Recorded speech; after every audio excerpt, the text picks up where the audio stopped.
my pleasure to introduce our speaker this evening, Frank Anderson. Frank was actually born in the Philippines. His dad was in the war over there and stayed around working in the lumber business before Frank and the family moved back to Wisconsin at the age of 12. Now, Frank is a writer, a director, a stop-motion animator. I hope he has some time during his presentation to explain to us what a stop-motion animator is, and a musician. A former ranch hand and longtime animator and animation director, he directed the feature film The Life of Riley in 2006. He created visuals for clients such as Turner Classic Movies and the Noggin Network. He backed up numerous country artists on pedal steel guitar and was a session musician at Smart Studios in Madison in the 90s. He taught animation at the Milwaukee Institute of Art and Design and sequential art as an adjunct professor at Lawrence University. He's the creator and author of Wisconsinology.com and is currently working with the September Club in Los Angeles as a project developer. He writes for several sites and continues to direct and animate. And finally, he created the logo for the Wisconsin Timber Rattlers. So please, a warm welcome for Frank Anderson. It's so nice to see so many people. Thank you for coming here tonight. Before I start, how many Catholics? Good. I was halfway around the world. I was baptized by a wandering Jesuit, but I never followed through after that. One more note, as I speak, the 1900 to 1940 was considered the bad old days for mental health, right? For detecting and understanding mental health. But don't get it wrong that they did not know that. In all the articles and periodicals that I've combed through about Father Theo and exorcism, they're always questioning the behavior of the demoniac, the person being exorcised, as being some kind of understandable mental health issue that we'll only know about in the future. So they're not so much in the Dark Ages. And the Catholic Church is on board with that at that time. And it's kind of funny because they're kind of not on board with that now. Exorcisms are way up, and they, yes. Well, anyway, I will begin my talk. I would like to start in the year 1926 because it brings together two remarkable Appleton personalities. In 1926, Spiritualism, which is the belief that you can speak to your loved ones communicate with your loved ones after they are gone, was rampant in Wisconsin. We had a Spiritualist Institute, the only one in the world, in Whitewater, and because we were before air conditioning, we were America's cooler. People came here more than today to be in the North Woods, so there were Spiritualist retreats all over Wisconsin. The death toll from World War I, I'm good. Is there a bubbler around here? Oh, there. Thank you. World War I and the Spanish flu had a terrible death toll, especially for Americans. The Spanish flu was a disaster. And people, like all wars, like the Civil War, especially when spiritualism grew, this belief exploded after 1918. So spiritualism was rampant. Reports of ghosts and apparitions and demonic possession went along with it. most of the mediums who were practicing spiritualism, I'd say all of them, were fraudulent. It was a huge industry, and they were bilking a lot of people out of a lot of money, and they had the support of many members of Congress. The number one enemy of the spiritualists, who was determined to bring them down, Houdini. And in 1926, the last year of his life, he had spent a fortune. He had agents everywhere. He was debunking every spiritualist medium who popped up. He didn't care if it was a sideshow trick. In other words, if you did not charge money. He didn't care. That's fine. He did that once in his career. But if you were charging a lot of money for someone to speak to their dead loved ones, he jumped in. And at this point, he was in Chicago. In the spring of 1926, the Amral Phantom case sprung up. I'm going to read a newspaper clipping about the Amral Phantom. Oshkosh, Wisconsin. Marie Mayburn, 11-year-old foster daughter and only child of a farmer living in the vicinity of Delhi, Wisconsin. Who knows Delhi, Wisconsin? Excellent. It's a ghost town. In other words, they live near Amral. Yeah. Has been the center of much discussion in this community during the last 3 months. Marie may be playing, as normal children play, when a shrill whistle announces the beginning of the many strange manifestations, according to those who have witnessed them. The first of these strange performances occurred in the farm home of her foster parents on Christmas Day. Since that time, in 4 different houses where the child has been taken, witnesses say strange noises have been heard. So, as this case progressed, there were fears that she was possessed. Now, I hope you paid attention to the fact that people heard things wherever she went. Houdini was performing in Chicago at that very moment. A reporter for the Oshkosh Northwestern asked the question, would one of our state's 2 great experts on this subject intervene? One being Houdini, the other being Father Theophilus Reissinger from Appleton. They both did. Houdini solved it in 1 hour. He was smoking a cigar and resting on a couch.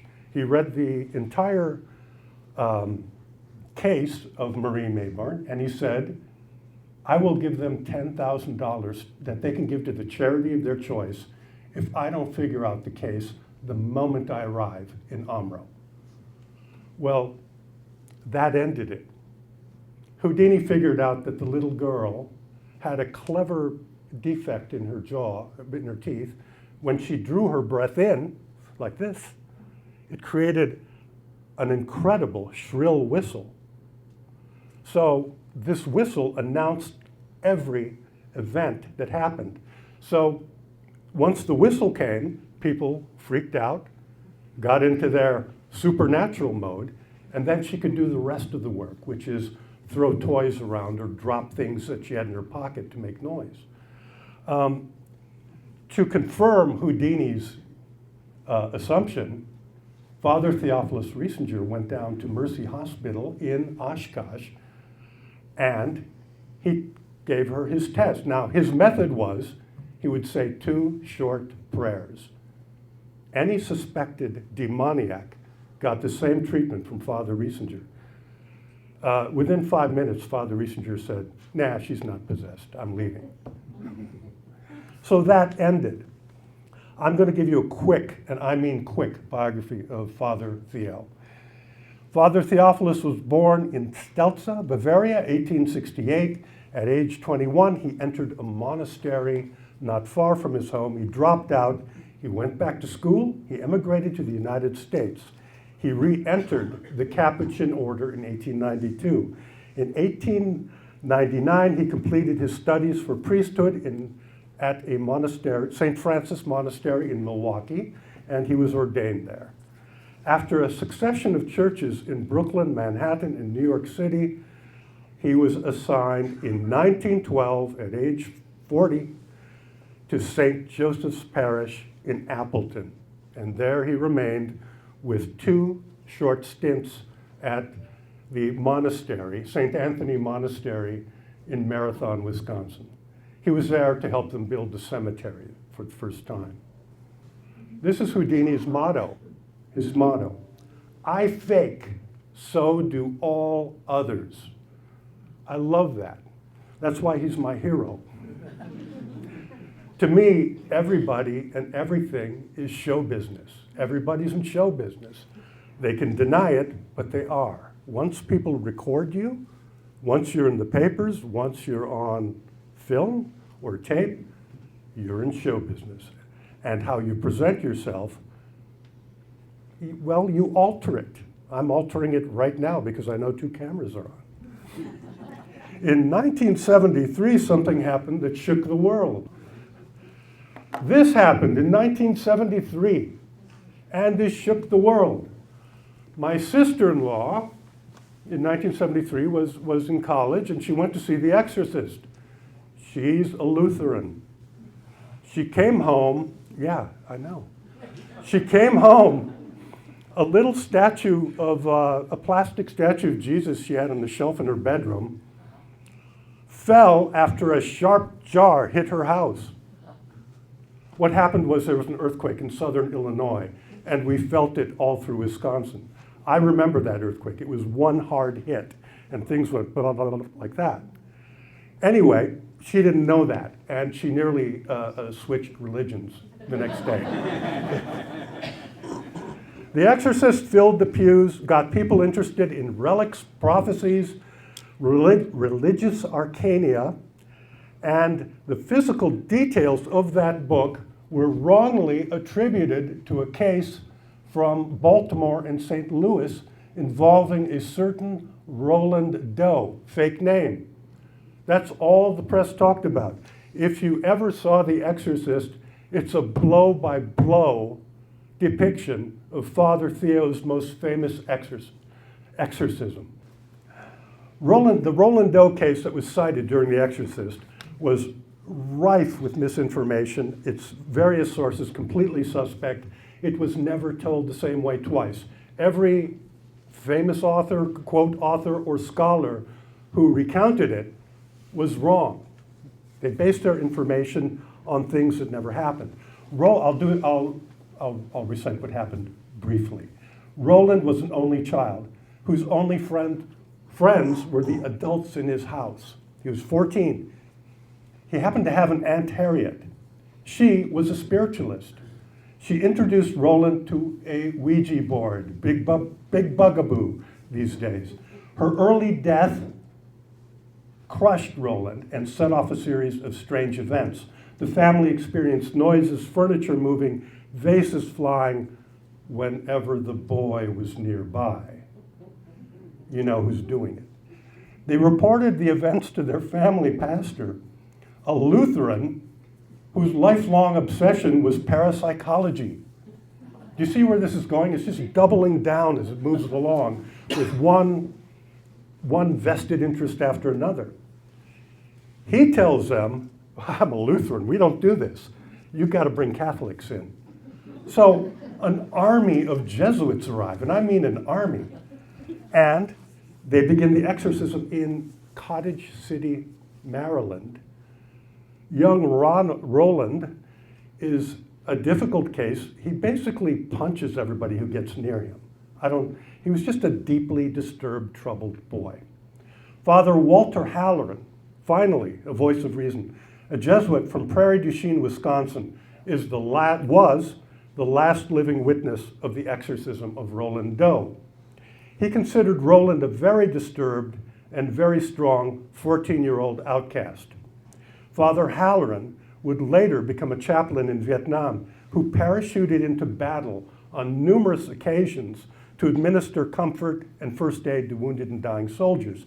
He was a classic Jesuit, always skeptical, always looking for a practical solution. How many Jesuits does it take to screw in a light bulb? He already screwed it in last week and he left some extras in the closet.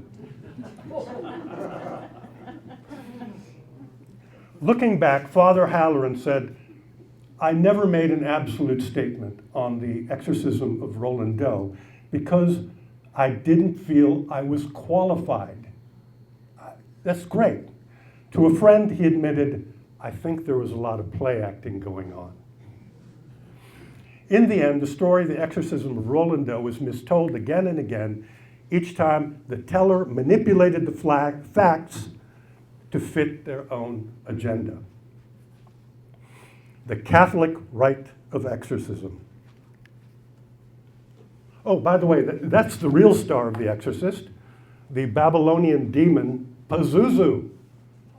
He appeared in the sequel. This guy's a star. He was not in Exorcist 3, and I think he should talk to his agent about that. The Catholic rite of exorcism. Francisco Goya painted that, a good Catholic. Exorcism in the Catholic Church is a formal rite. The New Testament is the beginning of that rite. And Jesus is considered the first exorcist, although exorcisms are in all cultures and have existed forever. There are 4 types of demonic activity: mental attacks called obsessions, physical attacks called vexations, and infestations of locations, objects, weird dolls. These first 3 require prayers, just prayers. They're considered minor exorcisms. The rarest of all cases is demonic possession. Today, in the Catholic Church, 1 out of every 5,000 cases is investigated, and maybe they'll do an exorcism. There are 125 exorcists in the Catholic Church. For an exorcist, a real case of demonic possession requires tremendous physical and mental stamina. Father Theo had both. The following description of Father Theo was from a much circulated interview that was done at the old priory at St. Joseph's Church in Appleton. Does anyone here remember the old priory? Was it attached to St. Joseph, or was it a separate building? Yeah. The reporter describes the meeting room as being tiny, the reception room. It is a strange experience to interview the scholarly Father Theophilus in 1936, in the supposed era of rational thought. To sit across the table from a sensible-looking old gentleman with a parted white beard and a businessman's black overcoat, and to talk about such faraway things as exorcisms and possessions is very odd. There was a kind of embarrassment in asking this old priest just what he then said to Beelzebub or inquired of Satan. It was like listening to the story of a good fight between 2 determined persons, with the right the victor. This is Father Theophilus being interviewed. And these are, the first subject is, few are possessed. Hundreds of persons have been sent to me by priests and laymen who believe that there was a possession.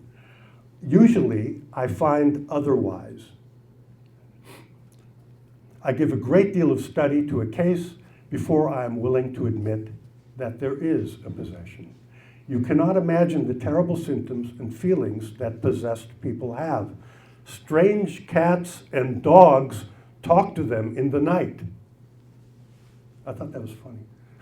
They cannot perform their religious duties. They are kept away from the sacraments, and they are unhappy.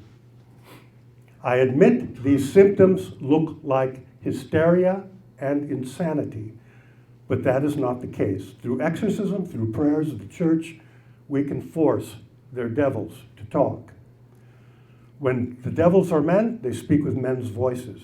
If they are women, they speak with women's voices. I would always prefer to work in secret, but sometimes the devils make such a howl that I cannot keep it quiet.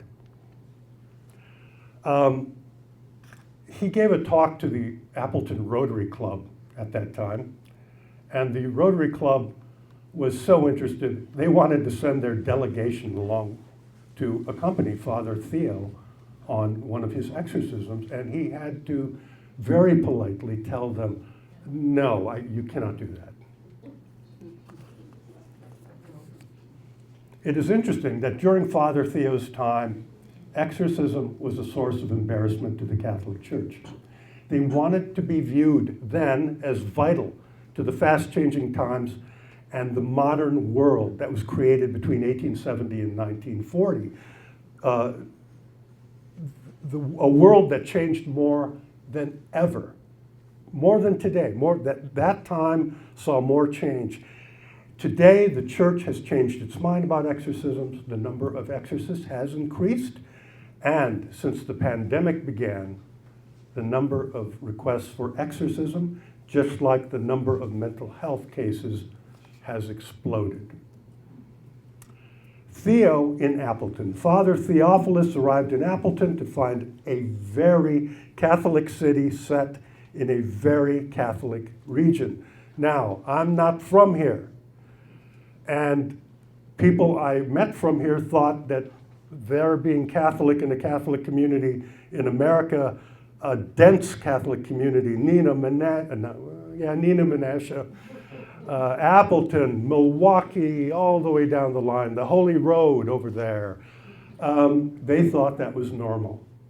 So when I told them the number one enemy of the Ku Klux Klan revival of the 1920s, the number one enemy was Catholics.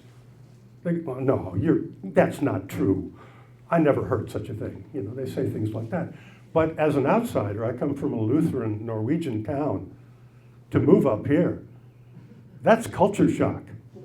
It is shockingly different. And until you do so, where you think people in Madison think they're the center of the world, but I have news for them. This is the center of the world. Father Theo, so he found in Appleton loaded with societies and social clubs, and he was such a good public speaker, they wanted him to talk. And Father Theo would talk about anything, and I mean anything. Read that. Can you read that? Father Theophilus of St. Joseph Church gave a talk on birth control at the meeting, and a contribution was made to the Boy Scouts. Here is by the way, he was in the Office of Missions as one of his jobs, which meant he went far and wide to Catholic churches to speak. He could end up in Cadott, Wisconsin. Another weekend, he'd be in Davenport, he'd be in Crofton. He was always on the move. The Appleton train station, which, by the way, my father said was the greatest thing ever. You could go anywhere you wanted, like that, 3 times a day, was practically his home. I have read descriptions of him just sitting there waiting for a train. Here is a description of Father Theo. I was on the missions with Father Theo for 22 years. He was always considerate of the failings and shortcomings of others. His correction was fatherly, kind, and sincere. He always had an encouraging word and rejoiced in others' successes. He was ever ready to substitute for or take over the work of any other. In his prime, he preached 5, even 7 times a day without complaint, and he never missed saying his breviary, rosary, or stations every day. While traveling and in the rectory, he was a pleasant companion. He was an interesting, this is a good point, a very interesting entertainer, and well-liked by priests and people. Okay, this is the meat of the thing. I hope you're ready. This is the blood and guts part.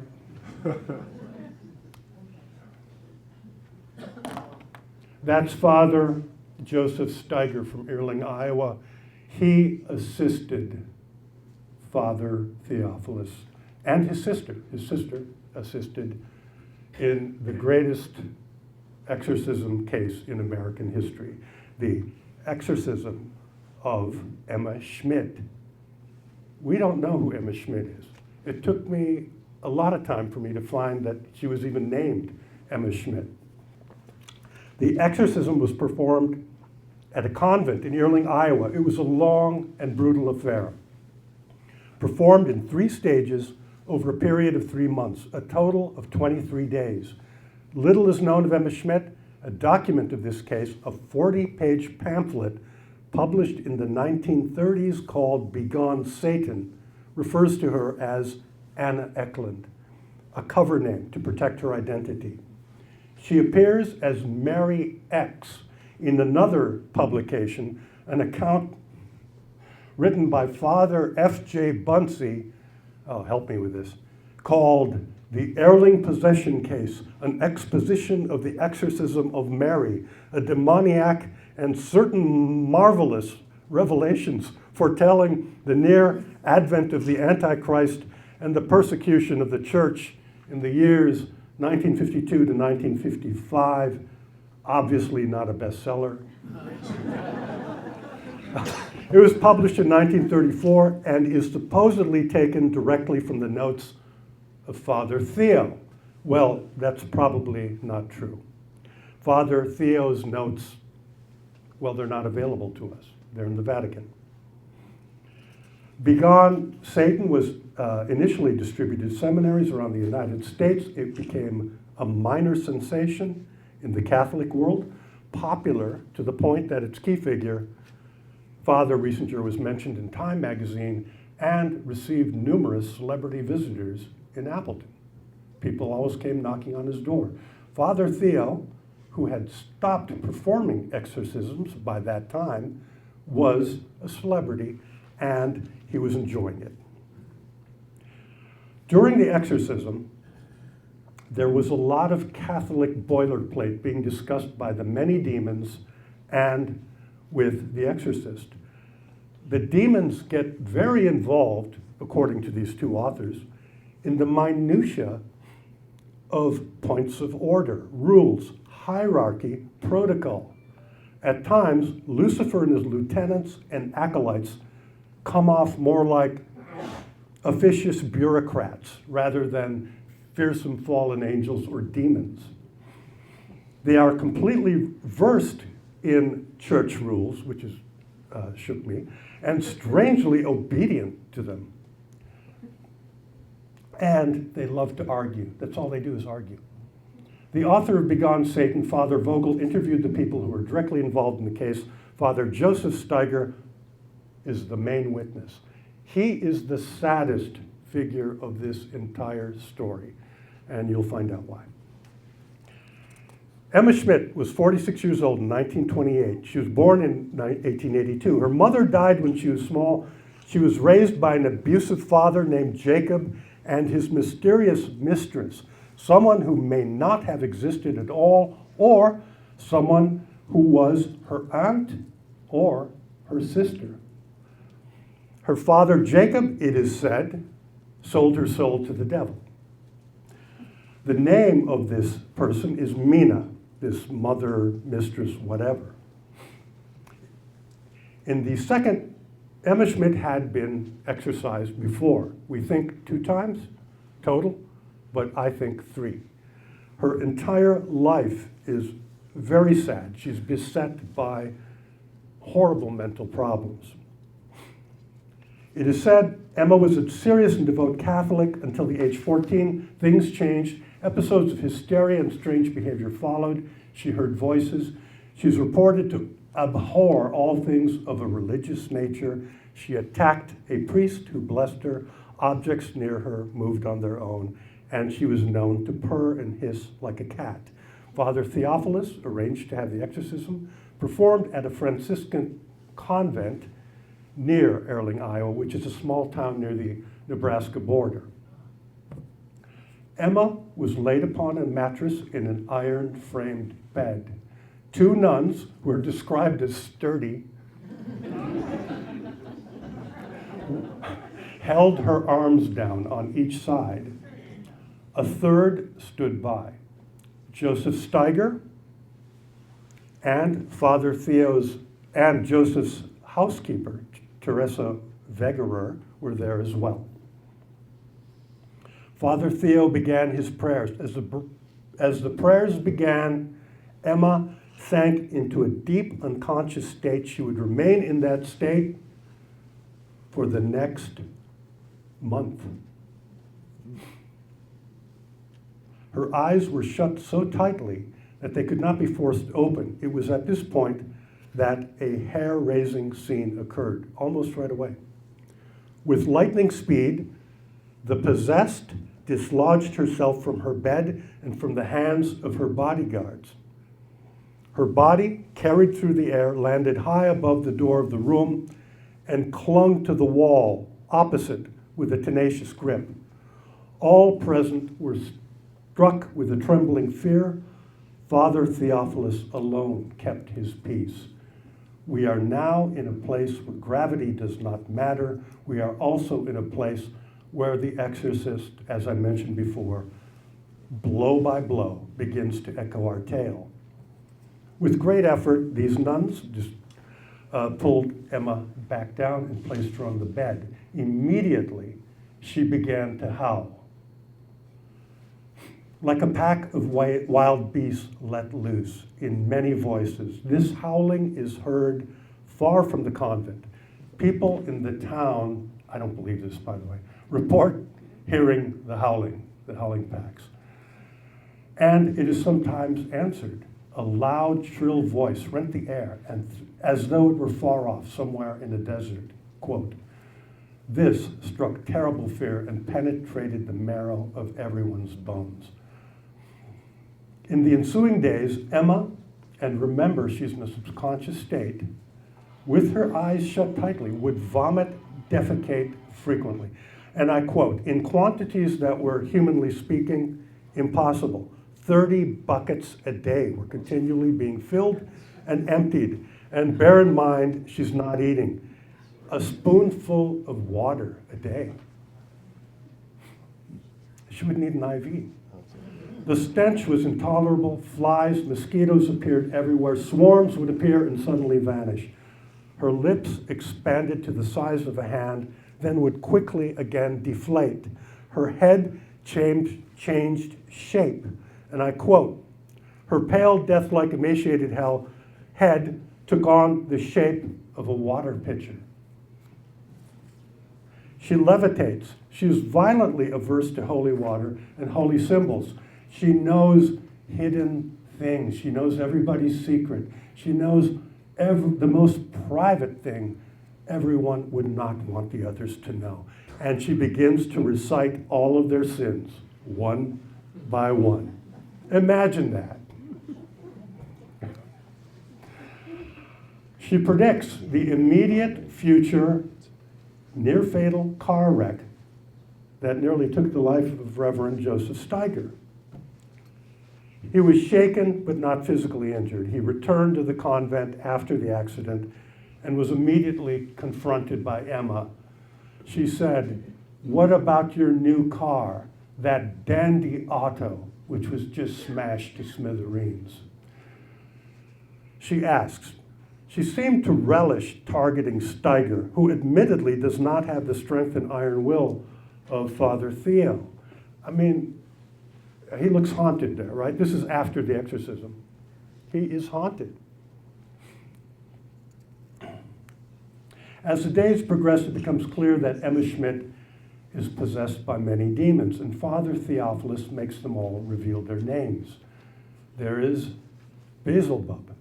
There is Judas. It is best described, Beelzebub is best described as Lucifer's chief lieutenant, and he's also known as Lord of the Flies. But also, there is her father, Jacob, and his witch mistress, her aunt, whatever, Mina, who we soon learn is complicit with Jacob in selling Mina's soul to the devil. Judas Iscariot makes a very star-studded appearance, and there are numerous lesser demons. These demons speak in all languages. Father Theo, lucky for us, is a great linguist, and he continually changes language with the demons during the exorcism. Among the languages that were spoken at the exorcism of Emma Schmidt, German, Latin, Polish, Italian. Pretty standard around this area at that time, really.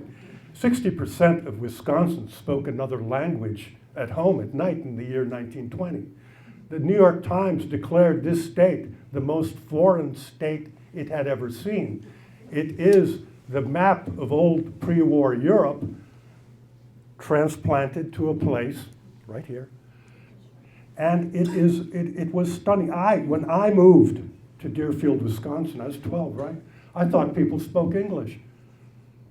I arrive in a room. My grandfather's there. He's speaking Norwegian. What the hell, you know? I just came from somewhere where you got around with Spanish and Tagalog and a little bit of English.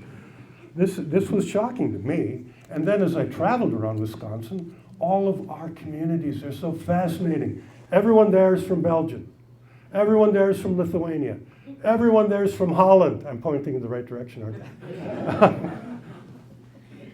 There we go. There we go. By December 23rd, 1928, Father Theophilus has been awake and performing the rite of exorcism for 3 consecutive days and nights. It ends with a flurry of prayers and commands from Father Theophilus and the words, "Satan, be gone." Emma Schmidt straightened up in bed, opened her eyes for the first time since September. Father Theophilus returned to Appleton. He was fine. He was ready for more. He resumed his busy daily schedule. All the nuns at the Erling exorcism requested transfers and were gone within a year. Little is known of what happened to Emma. It is said she returned to Erling every Thanksgiving to make a novena. And she is described in some documents as being in peace and in others as being still having the same problems and still being mentally beset. Someone who was not at peace and never would be at peace again was Reverend Joseph Steiger, our main witness. Everything I told you is what he said. His remaining years are haunted. His housekeeper, Teresa Wegerer, an eyewitness to these events, said these words during a later interview. "I witnessed the entire exorcism of the Erling possession case, and I can truthfully say that the facts mentioned in Begone Satan are correct. And some of the scenes were even more frightful than described in the booklet. There's not the slightest doubt in my mind that devils were present, and I will never forget those horrible scenes, vile, filthy, and dirty as long as I live." Steger passed away in 1938, 10 years after the exorcism.